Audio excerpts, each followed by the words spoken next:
So whenever he would, from that point on, whenever he would write, like for instance, when we was in the studio with Daz and them, he wasn't even sure, you know how you just gonna go in the studio and just lay something or whatever. Right. He wasn't even sure about what he was gonna lay. He was just trying something out. Right. So the first 3-4 words. Right. He said, drop 444. Now block 444. Block area code 214. And the Grove is what I'm repping 717. Say. California. Don't ask that nigga. That nigga don't understand. Nigga, I done took my hood around the world, man. But then I didn't get to show, like, if we would have been thinking about, like, how now you walk around with cameras and all this shit, it would have been some beautiful thing, but we was going on some, like, we just decided these niggas. We ain't no fans. Like, we come to do business, but we ain't dick riding or nothing, you know? We damn near got killed up there fucking with some niggas, some Cali niggas, and they Cali business, you know what I'm saying? Same them and they hood. For real. We wasn't even from there. That shit crazy. So you'll be thinking like I didn't understand how the industry worked, but like the situation went on when cats got shot up, killed or whatever. Nigga was like, hey man, you know, we in jail with these cats. And they like, hey man, we know how we do things down south. So they like, hey, no, we solid. Ain't nobody gonna tell the police nothing. We don't know nothing, this and that, such and such. Okay, we with that. And that shit made sense to me. So we go through it, they take your ID. They call you by your ID, interview you. I'm with that. So when I go in there talking to the man, I can tell these people already know the whole story. So the nigga was like, bro, we don't say nothing, we don't, the main nigga they were listening to the Key to Rock nigga. This nigga rolling six, the nigga crazy crip nigga trying to make him walk out of jail. OG called, we walking out. I tell nigga, you got me fucked up. OG called my ass, because I'm not walking up out of her. So watch this. It fucked me up. When we finally get out of jail, you know, I ain't just dissing the Cali niggas. I know we got the Inglewood side on this bitch too. But it, like, I know they have different politics.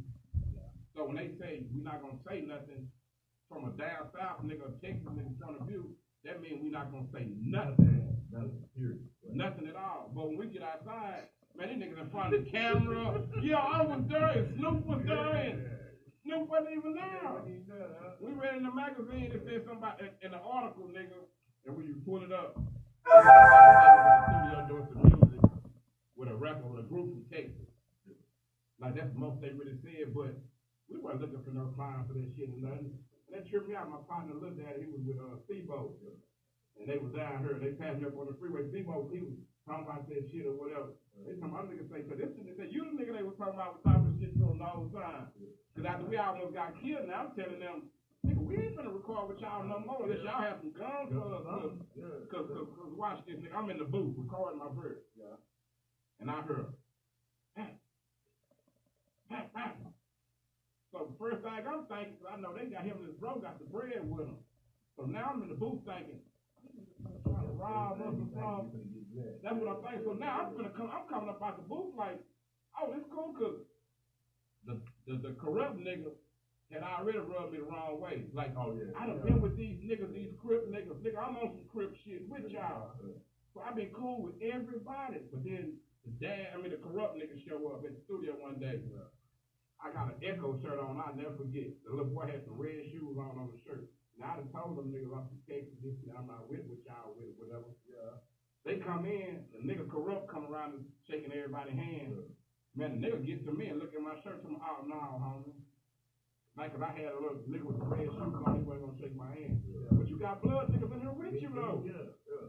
So I said, oh, this nigga just trying me. But on my mom, and I've been wanting to say this shit on camera, I don't give a fuck what them niggas say about no Texas nigga. Yeah. The nigga corrupt was on the ground in a fetal position, crying like a baby when a nigga was shooting. I'm asking them, who got a gun? We thought he got shot. I thought he was shot. He behind the door, cause they trying to get in the studio where I'm at, but I heard a shooting, so now I'm like, I'm not gonna let the wrong motherfucker in her.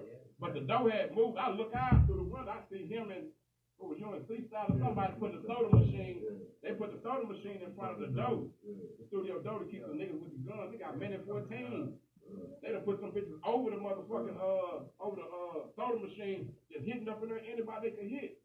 That's why I say this man right here, the C-style nigga, stayed all our life. Cause watch this, the Mexicans who did it. Like I saw an article on YouTube when I commented on it, I told him, hey man, what you saying about this message is true, because I was there.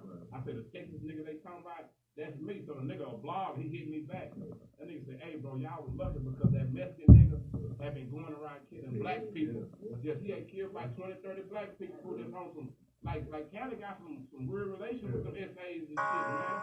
Like that shit crazy. Them messages be like, what that is right there. that shit ain't like down here. Like how we keep it with the essays down here. They got a totally different relationship with messages up there, man. Man, the message is vicious up there too. The deal for about the situation is that, like, we go into interviews. I don't know everything about us. Yeah. I know everything. No, hold on, wait. Tell about it. Wait, hold on. Hold on, I'm gonna give y'all a good laugh. Tell them niggas about after the shooting and shit, and the laws had released us, and we finally got to go back to the room at the Marjan Hotel. And I was going to my room, and I seen some niggas with some like the little earpiece in their ear. They got some suits on and shit. I kind of told them niggas, nigga, I'm not finna go back to the room. I'm finna go to the airport. The feds out there, nigga. The feds watching us. And then PBA, they work for Jerry Springer. They work for Jerry Springer. They were Jerry Springer. Jerry Springer was in the room next door. Some niggas told me, them niggas say, nah, bro, that's Jerry Springer. I was like, nigga, they ain't no motherfucking Jerry Springer. Y'all niggas tripping. So I started looking down there peeping. Nigga, Jerry Springer. Y'all got Jerry Springer fucked up. Yeah. Nigga, I seen about 5 bad black bitches going to, they talking about he doing auditions down there. Yeah, nigga, right. Jerry Springer in there fucking them hoes, man. They going down through. But that's why I tell a lot of artists, man, like, go to Cali, man, because, like, I ain't gonna lie, like, he know, nigga, I'm on some hood shit. Like, I done been to Vegas, all that kind of shit before as going to Cali and staying. Yeah. Like I did with them and seeing this shit, and, nigga, we in parties with whoever. Like we got us with, we rubbing shoulders with everybody. I'm talking about what the chauffeur say, a driver. Yeah. This nigga steady opening the doors for us and shit. That was his name. Yeah. Talking about I was trying to open the door, get us in the club. But I'm tripping because this nigga want to stay outside. He don't want to club in the club with us. I'm from down south. I'm a country nigga. Nigga, bring your bitch ass in this club with us and come out the phone. I didn't know them niggas don't do them niggas like that. Yeah. Like they handle them like some fuck niggas. He got us in everything. When I say everything, yeah, got us in everything. And then the dude turned out to be a script writer, like for them little reality shows. It's crazy who you meet around that bitch, man. Yeah, I mean, man, that traveling is very key, man.